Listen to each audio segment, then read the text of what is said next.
Vamos abrir as nossas Bíblias. Vocês querem que apresente ela no telão? Ou vocês trouxeram a Bíblia aí?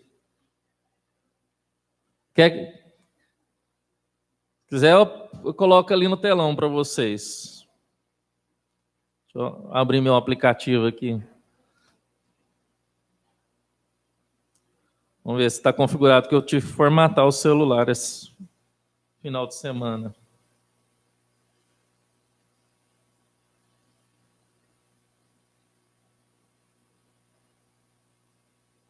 O Thiago está ali.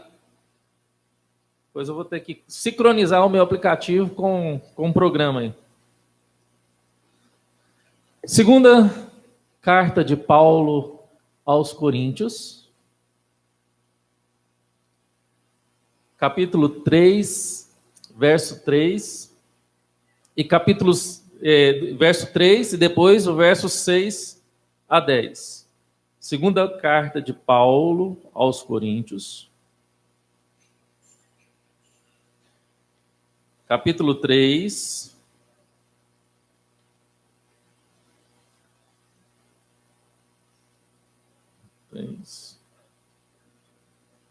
verso 3, obrigado, Daniel.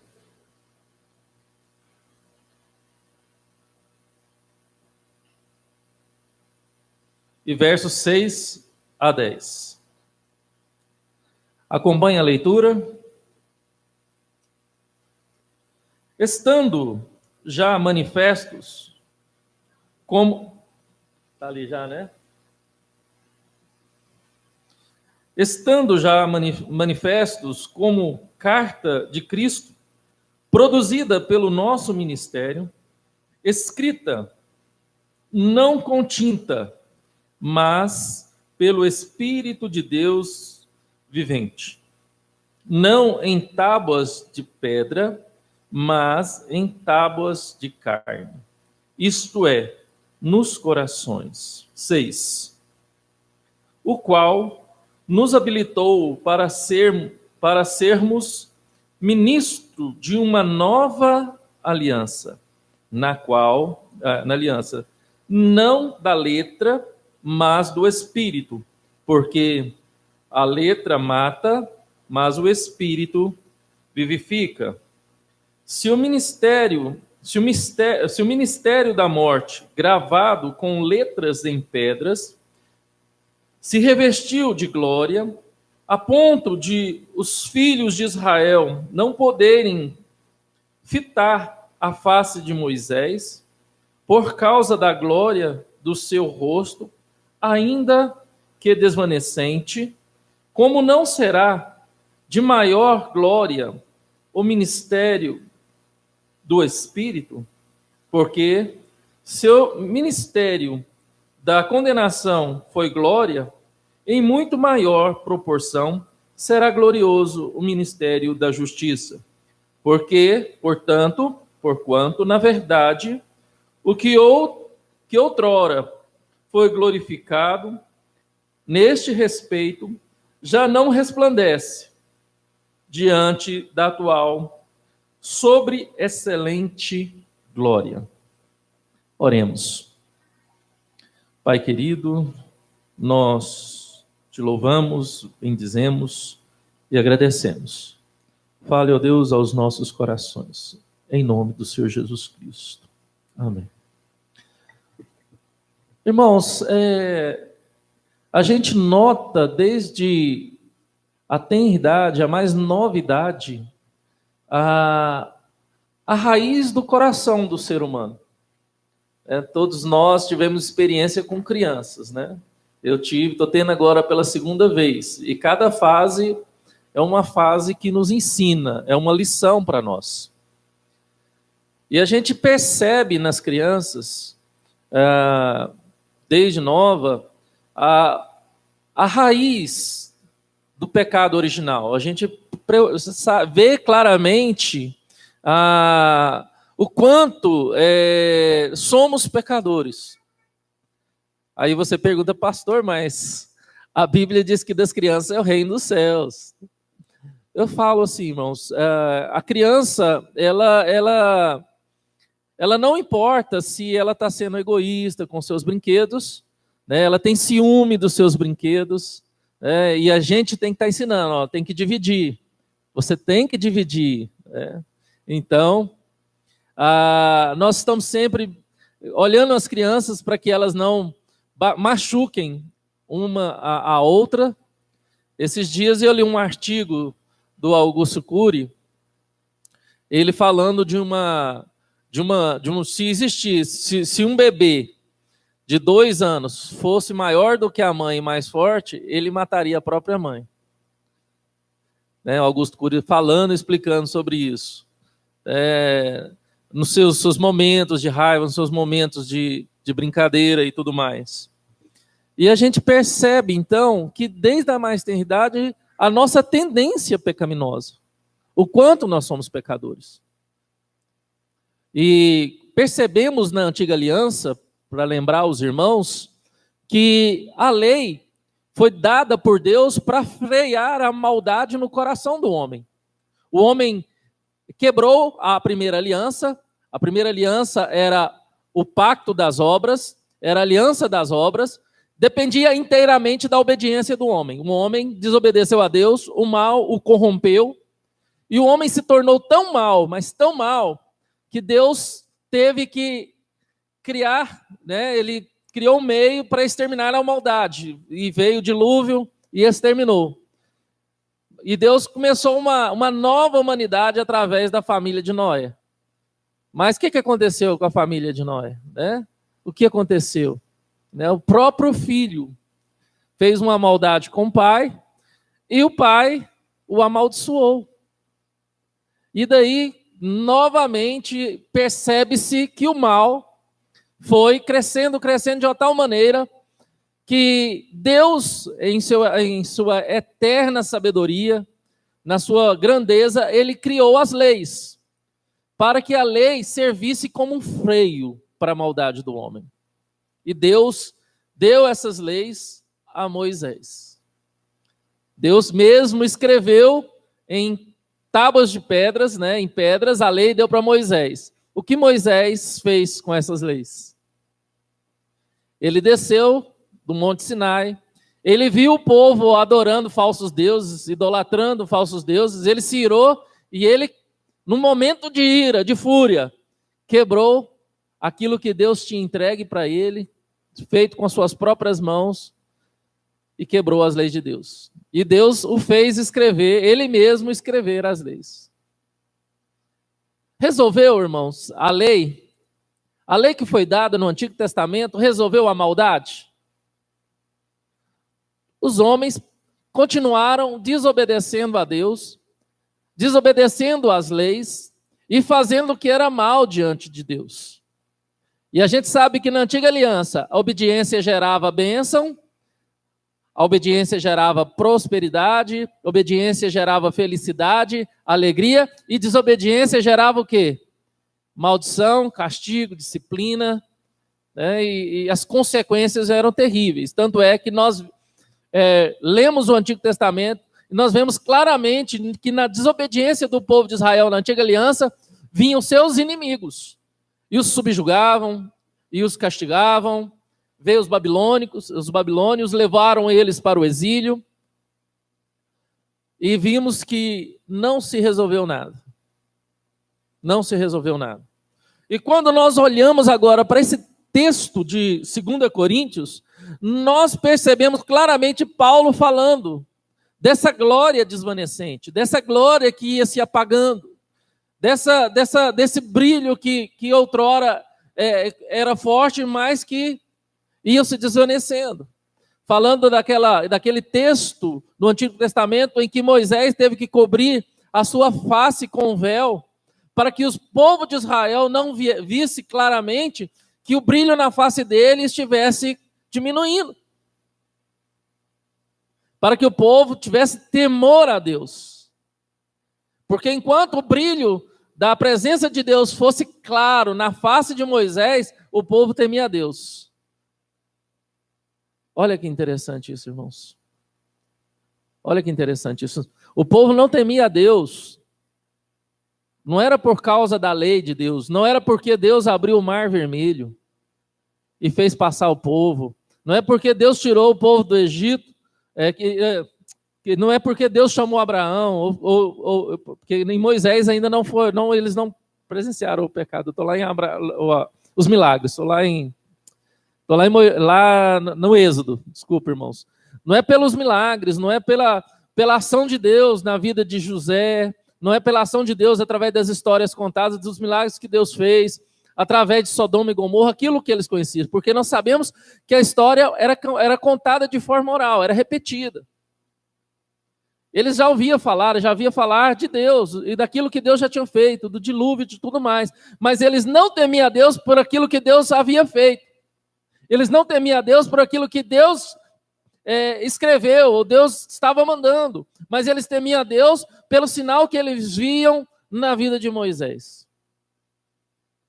Eles temiam a Deus pelo brilho na face de Moisés. Irmãos, isso quando Paulo trata disso em 2 Coríntios, ele fala sobre isso para nós. Porque aqueles que tentam viver por uma lei escrita, eles não conseguem, porque eles preferem ver os sinais, eles preferem temer os sinais do que a própria prescrição da vontade de Deus. A gente percebe isso claramente nos nossos corações, irmãos. Nós temos a palavra de Deus, nós temos a Bíblia Sagrada, nós temos as prescrições de Deus, mas muitas vezes nós preferimos vislumbrar, admirar, entre aspas, com brilho na face de uma pessoa do que com as próprias escrituras sagradas. Nós procuramos temer a Deus através de uma pessoa em específico do que com a palavra de Deus. E Deus mostrou claramente que isso era vão. Tanto é que Moisés tinha que cobrir a face com véu. E agora, Paulo ele confronta essa antiga aliança com uma nova aliança. Com a aliança que foi escrita em tábuas de pedras, placas de pedras, com uma aliança agora com as leis escritas no coração do homem. Sabe o que isso significa, irmãos? Porque agora a lei está dentro de você. Porque agora, quando você transgride a lei, o que vem em você? Quando você peca, quando você faz alguma coisa errada, vem o que em você? Vem aquela tristeza. Tristeza que te leva ao arrependimento, que te leva a você pedir perdão, né, a Deus, e ainda mais, te pedir perdão a quem você ofendeu. Essa lei agora escrita no seu coração, que na teologia nós chamamos de senso de divindade, senso divinitatis, agora te leva sempre ao arrependimento. Se você pisou na bola, você fala assim, peraí, mesmo que o tempo passe um pouquinho, você fala, não, eu fiz errado. Eu agi errado, eu pensei errado, eu falei algo errado que magoou, que machucou, eu fiz algo errado que magoou, que machucou.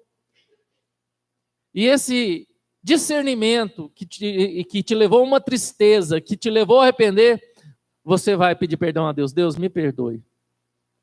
Me perdoe. Sabe, irmãos, eu vejo uma perspectiva que muitos dizem, alguns teóricos, interpretando as escrituras, dizem que quando alguns morrem, vai passar como se fosse um filme diante dos seus olhos, te mostrando tudo que você fez de errado. E no grande julgamento, cada um vai assistir o filme da sua vida, mostrando só as coisas erradas que você fez, para um público imenso assistir. Está lá você, diante de um julgamento, um telão atrás de você e outro na sua frente, e um público de milhares vão ver todos os seus pecados em vida, claramente assim, num telão. Essa é uma teoria que alguns teólogos têm, que eu não concordo com ela. Aí você vai ser humilhado, né, em público. Seus pecados vão ser expostos lá, claramente. Tua vida vai passar lá de frente de todo mundo. E aí você não vai ser, se você morreu em Cristo, você só vai ser envergonhado pelas coisas que você fez, mas não vai ser condenado, porque Jesus já morreu e já pagou pelos seus pecados. E não é mais seus pecados, vai ser mostrado para todo mundo ver, para que você possa se envergonhar. Eu não creio assim, meu irmão. Eu não creio assim. Eu não sei se você já percebeu, muitas vezes você está fazendo alguma coisa, você está dirigindo, ou você está ocupado em fazer alguma coisa, e de repente vem uma lembrança de uma coisa errada que você fez no passado, ou na infância, ou na adolescência. Aí você vê, senhora, sem mais sem menos, você lembra de alguma coisa que você fez no passado, você fala, e hoje na sua maturidade você fala assim, meu Deus, como que eu fui fazer isso? Eu não sei se acontece com você, só comigo. Acontece só comigo isso? Ou acontece com vocês aqui? Vem na mente de vocês coisas, situações que aconteceu no passado que de repente você fica com vergonha e de repente fala, meu Deus, me perdoe. Me perdoe. Acontece muito com vocês? Gente, é como se a história fosse trazida para que a gente arrependesse e pedisse perdão para Deus. Não é assim? Quantas coisas erradas que eu já fiz, que de repente que eu nem lembrava que eu tinha feito, de repente vem na minha memória. Claramente. Claramente. Vou contar uma. Eu era coroinha do Frei Romualdo, lá na igreja São Sebastião. E era eu e o João Batista. Eu e o João Batista. Era dois menininhos de 7, 8 anos. Só que no sábado eu tinha convidado um outro amigo meu para ser coroinha comigo. Então o que eu fiz? Cheguei mais cedo, o João Batista estava lá.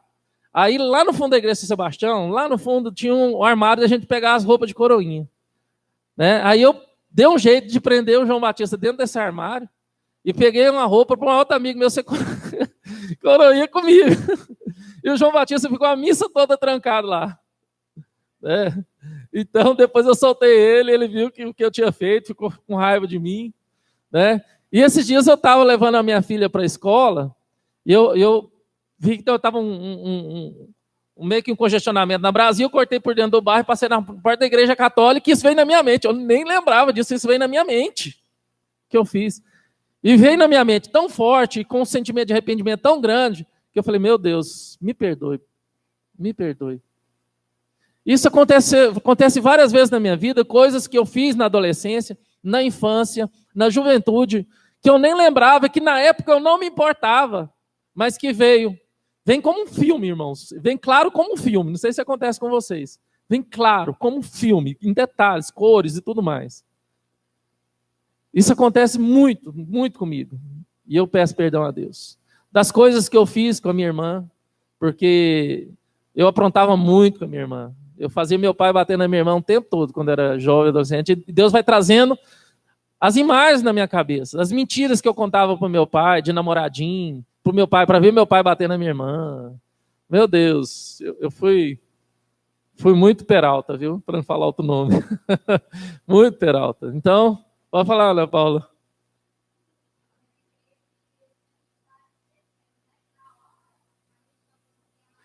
Exatamente.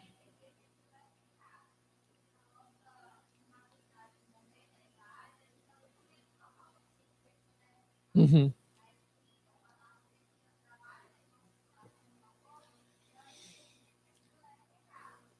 Exatamente.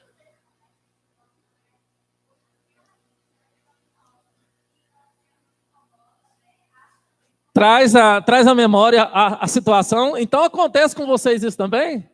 Glória a Deus. Eu achei que era só comigo. Pode continuar, Paulo. Olha que interessante, irmãos.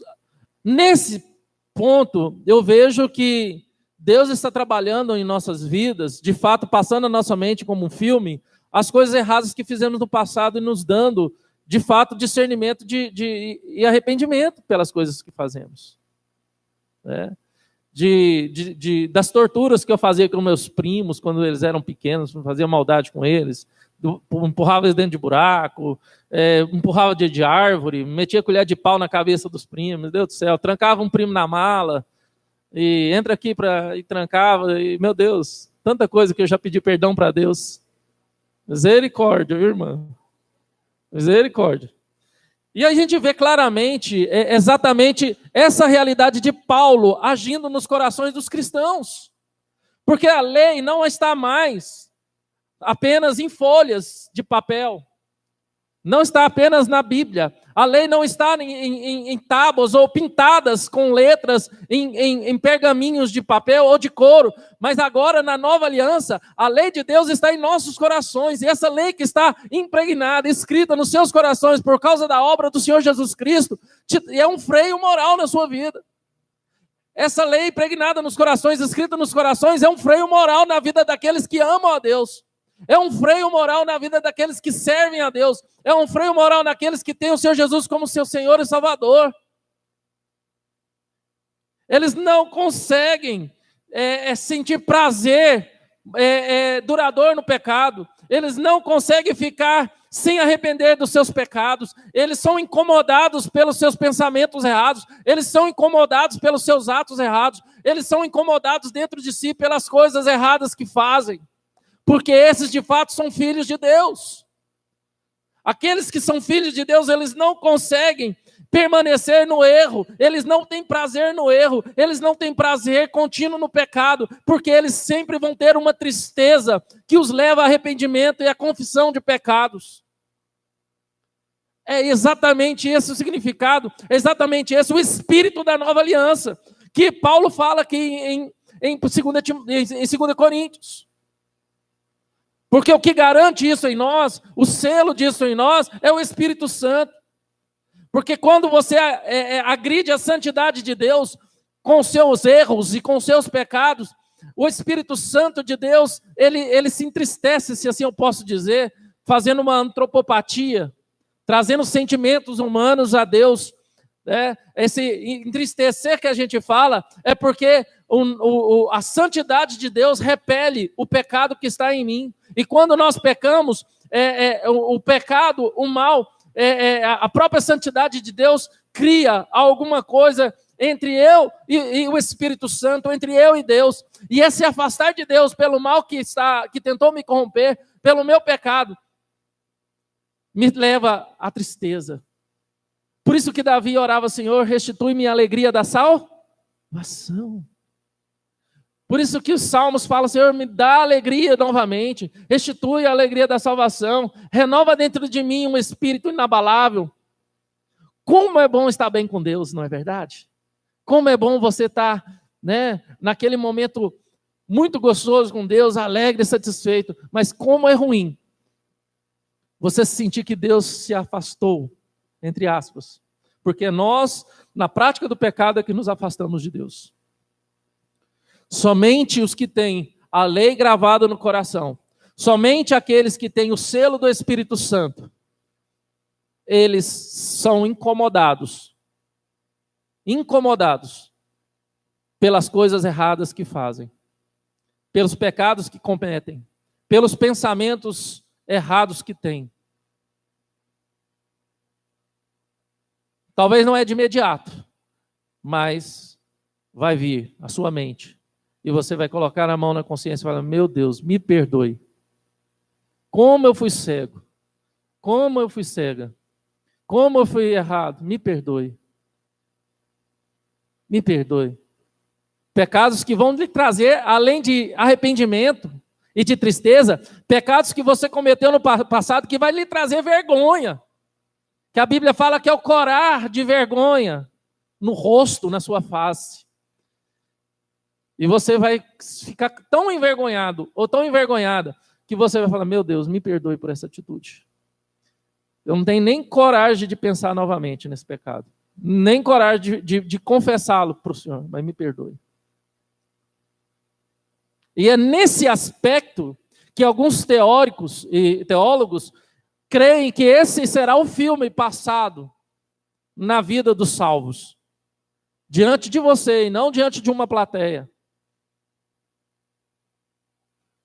Porque a vergonha que deveríamos passar, Jesus já passou para nós, que é a vergonha da cruz.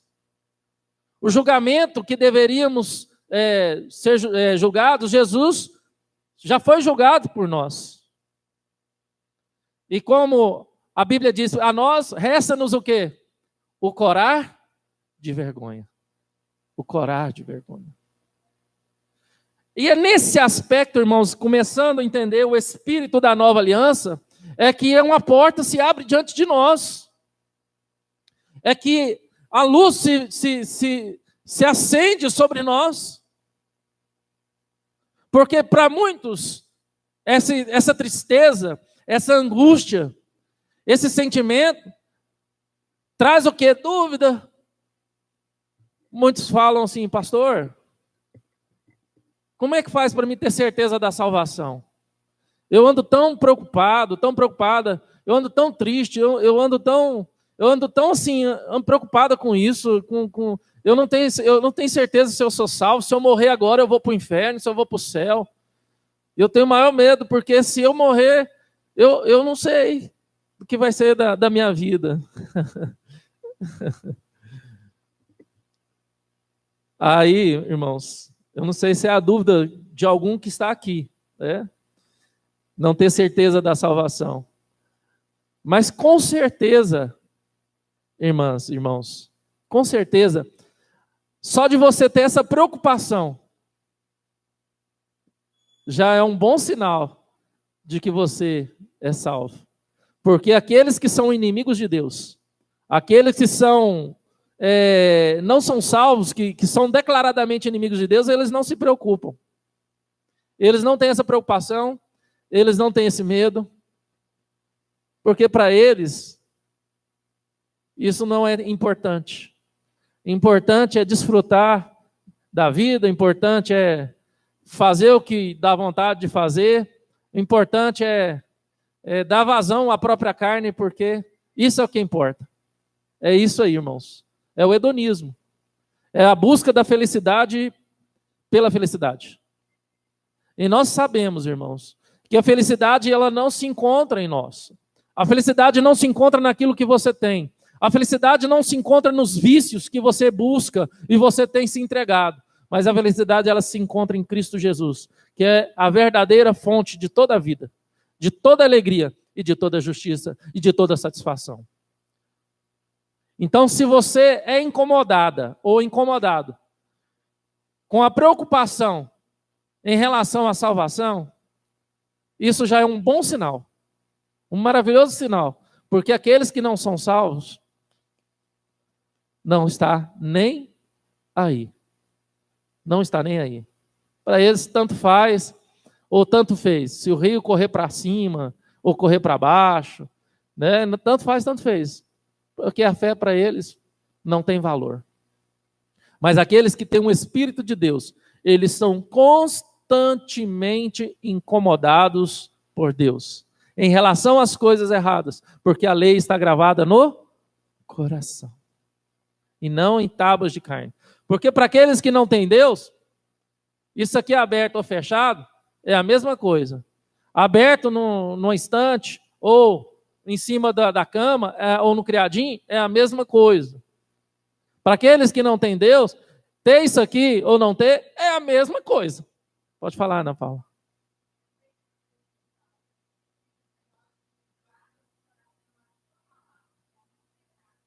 Salmo 119, versículo... Vamos lá? Abra aí no telão. Guardo as tuas palavras no coração para não pecar contra ti. Gente, isso que é a escola dominical. Se tem texto na cabeça, se quiser acrescentar, é uma sala de escola dominical. Vamos lá. Quem achou primeiro? Ah lá, tá lá. Salmo 119. Tiagão é fera, você ensinou bem a Bíblia, ele é rapidinho. Guardo no coração as tuas palavras para não pecar contra ti. Por quê, irmãos? Não adianta eu ter a Bíblia, não adianta eu guardar a Bíblia na gaveta, ou andar com ela no baixo do braço, ou andar com ela no meu celular, não é? Não adianta se eu não guardar ela no coração. E quem guarda essa palavra no meu coração? Quem guarda essa palavra no meu coração? O Espírito Santo de Deus. A partir do momento que você é encontrada por Cristo Jesus, a gente fala que não é a gente que encontra Jesus. Tá, gente? Aprende isso. Não é você que quis Jesus, não é você que quis Deus. Primeiro, Deus te quis. Primeiro, Deus te escolheu. E você teve um encontro com Cristo, porque Deus te amou primeiro. Aí, essa palavra passou a estar onde? No seu coração. Em relação ao quê? A lei. Porque muitos podem falar, pastor, então você já tem a palavra no coração, eu não preciso ler a Bíblia. Qual que é a resposta para isso? Se a palavra está no seu coração, se você não precisa ler a Bíblia porque já está no seu coração, o que você responderia para alguém que falasse assim? Hã? Quer falar, irmã? Não? Se alguém te falar assim, já que a palavra está no meu coração, eu não preciso ler a Bíblia, pastor. Ou, irmã.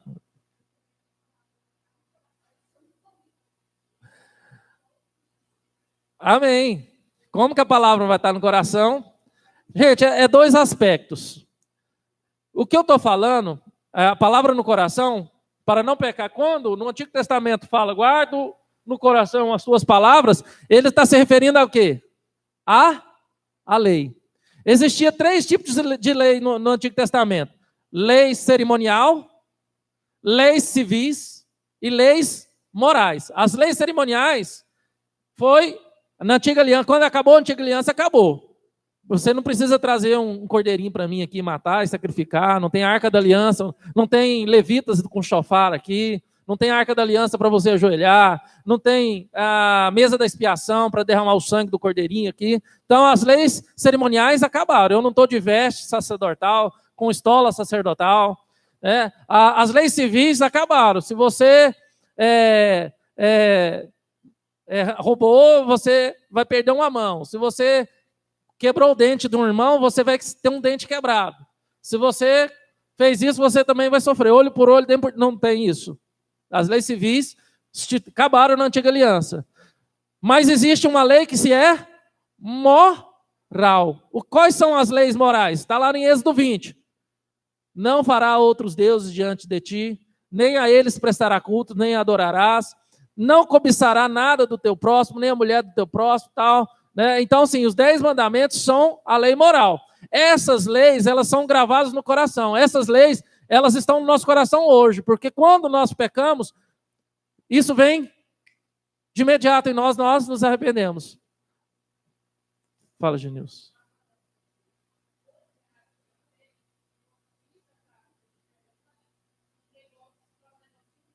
Uhum. Já.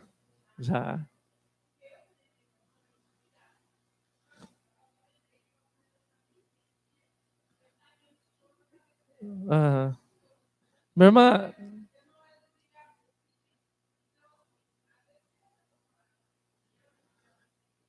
esse primo mesmo que eu fechei na mala quando ele era pequenininho, temos mais ou menos a mesma idade. Ele quase morreu. Né? Ele disse que toda vez que a gente encontra, ele conta uma situação. Ele disse que uma vez o elevador de um prédio aqui em Anápolis acabou a energia, ele quase deu um troço dentro do elevador, porque veio isso na mente dele. Quando ele teve o divórcio da esposa e ele quebrou a medida protetiva, e a polícia colocou ele no camburão, ele quase enlouqueceu. E ele, toda vez que acontece alguma coisa de claustrofobia, a primeira imagem de pessoa que vem na cabeça dele é quem? Misericórdia. Assim, toda vez que ele conta, eu peço perdão para ele. Toda vez que ele conta, eu peço perdão para ele. Então, assim, para minha família, esse é motivo de graça, de riso, de piada. Mas para ele foi um trauma muito grande. Né? Embora eu fiz esse, eu tinha o quê? Eu tinha 4 anos de idade, gente, 4, 5 anos, né? Dentro da minha inocência, não foi por maldade. Sei lá, eu queria brincar de cavalinho, falei para ele entrar na mala, fechei a mala e montei em cima e fui brincar de cavalinho. Né? Coisa de criança. Né? Vai entender isso. Né? Eu não sei se é falta de pai e mãe para estar olhando, né? Porque se a gente deixar as crianças da gente à vontade, irmãos, a gente tem que estar olhando. As crianças pequenininhas, de 2, 3, 4, 5, até elas terem uma noção, a gente tem que estar olhando. Pais, né? Fala para mim. fica sempre de olho nas suas crianças pequenas. Né? Não deixa ela à vontade. Porque ela pode se machucar ou machucar outro, né? Por mais que a gente ensine, tem um momento que, né, a gente tem que estar de olho. Irmãs, em relação, então, à pergunta, vamos responder a pergunta? Pastor, se eu tenho as palavras de Deus guardadas no meu coração, eu não preciso ler a Bíblia? Está errado. Porque a palavra de Deus guardada no coração são as leis morais. Aquilo que serve de freio moral para você. Que você vai sentir culpa e arrependimento para pedir perdão. Mas você precisa crescer na graça e no conhecimento. Você precisa, né, João fala que tem os filhinhos na fé, né, as criancinhas na fé, tem os jovens na fé e tem os pais na fé. Então, para que a gente possa crescer em maturidade, nós precisamos ler, estudar e crescer no conhecimento da palavra de Deus, porque você vai ser sempre um crente imaturo. E o que a Bíblia fala do crente imaturo? O crente imaturo é aquele que se magoa com qualquer coisa, é aquele que emburra com qualquer coisa, é aquele que aponta o dedo para um e para outro. E a Bíblia diz que quanto mais vamos crescendo em maturidade, nós vamos deixando as coisas de menino. As coisas de menino vão ficando para trás.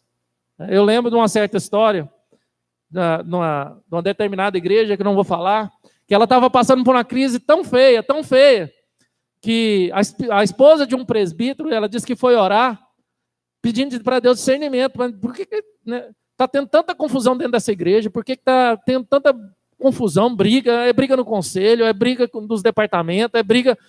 E ela teve um sonho, depois de uma oração, que ela viu os membros da igreja, todo mundo, numa grande maternidade, todo mundo com aquele negocinho de neném amarrado aqui, e todo mundo com a mamadeira, dando uma madeirada uma na cabeça do outro, assim, né, jogando chupeta, bolacha um no outro. Né? Então ela teve um sonho que aquela igreja era um grande berçário. Um grande berçário. Né? É uma boa ilustração para isso que nós precisamos falar sobre isso, encerrar hoje sobre o espírito da lei. O espírito da lei, ele traz para nós esse sentimento das coisas erradas, traz à nossa mente o que precisamos pedir perdão a Deus. Mas também esse espírito da nova aliança, quer dizer, espírito da nova aliança, ele nos leva a querer conhecer as escrituras sagradas, os preceitos de Deus, para que nós venhamos desenvolver em graça e conhecimento diante de Deus. Então, nós não podemos abandonar o hábito de fazer os devocionais, de estudar a Bíblia, de procurar temas que você tem curiosidade para você, né, pesquisar. Fala, pastor, eu queria entender sobre isso. O senhor tem material para me emprestar? O senhor tem coisa para me indicar? Então, tenha curiosidade. Eu lembro quando eu fui fazer a minha monografia do seminário, e também depois foi a tese da convalidação que eu usei também para querer fazer o término do meu mestrado. Então, foi sobre espiritualidade à luz da doutrina da graça. Então, era algo que me chamava a atenção, né? Porque naquela época a espiritualidade, né, os pais da espiritualidade, Eugênio Peterson e outros mais, estavam no auge, né? As questões da leitura divina, do pacto de silêncio. Eu falei, gente, o que é isso que esse povo está trazendo? Eu quero entender isso. E aí foi uma coisa que me chamou tanta atenção que eu escrevi minha monografia e depois a monografia para o Mackenzie. E quero concluir o mestrado com essa tese também, lá no... Então, irmãos, que você tenha essa curiosidade, né? Que você possa ler a Bíblia e falar, não, quero aprender sobre isso aqui. E vai atrás, vai estudar, vai procurar. Porque é assim que você vai crescer em graça e conhecimento diante de Deus, em maturidade. Alguém tem alguma pergunta? Ana Paula? Pode falar.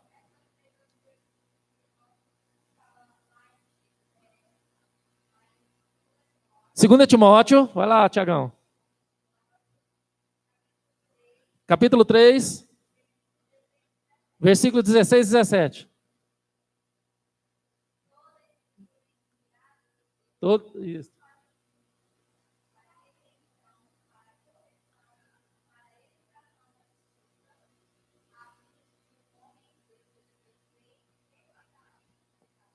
Você quer uma resposta bíblica? Se alguém falar, pastor, se a gente tem a palavra de Deus no coração, então a gente não precisa de ler então a Bíblia? Então vai lá, olha lá. Toda a Escritura, 16.